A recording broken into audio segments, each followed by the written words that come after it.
ગીરગઢડામાં ચર્ચિત જામવાળા હત્યા કેસમાં પોલીસ દ્વારા વધુ એક મહત્વપૂર્ણ કાર્યવાહી કરવામાં આવી છે. પોલીસ રિમાન્ડ દરમિયાન તમામ આરોપીઓને ઘટના સ્થળે લઈ જઈ કડક પોલીસ બંદોબસ્ત વચ્ચે સીન રિકન્સ્ટ્રક્શન કરવામાં આવ્યું છે. આ કાર્યવાહી દરમિયાન આરોપીઓ પાસેથી સમગ્ર ઘટનાક્રમની વિગતો મેળવી હત્યાનું પુનર્નિર્માણ કરવામાં આવ્યું અને તપાસને વધુ મજબૂત બનાવવા જરૂરી પુરાવા તેમજ મહત્વની માહિતી એકત્રિત કરવામાં આવી છે.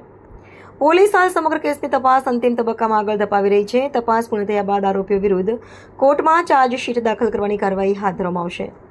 પ્રતિનિધિ અશરફ મકરાણી, ગીરગઢડા. હું પાછળ હતો, પાણી પીધું, પછી મેં સ્પ્રેસ હતું. કેવી રીતે સ્પ્રેસ હતું?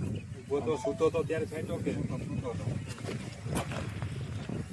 સ્પ્રેસ હતી ને પછી અમે બે બતો બચ્ચા બે ગળતું પકડી લીધી.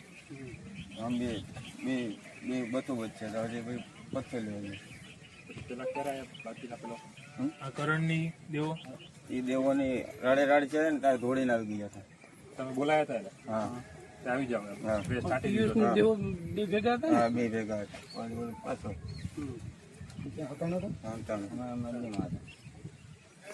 પછી કેટલી વાર ચાલી મારામારી? મારી 25 મિનિટ એટલે તમને મોટા મુશ્કેલ છે. બોલો. અડધી કલાક જેવી. હે? અડધી કલાક હું મારતું હતું. પાઇપ ને લાકડું ને પાણો કોના હાથમાં પાઇપ હતો? કોના હાથમાં લાકડું હતું? બધાએ મારા પાઇપ તું લઈને આવ્યો હતો? હા મારા શરૂઆત પાઇપ તે માર્યો હતો શરૂઆતમાં, પછી કોણે માર્યો? પછી મારા પરથી બધા મારતા હતા. લાકડાનો ફટકો કોણ મારતું હતું? પાંચ માર્યો હતો, લાકડું મેં માર્યો પથ્થર કોણે માર્યો હતો? પથ્થર આ બે તમે બે? ઓલા પથ્થર તે માર્યો હતો.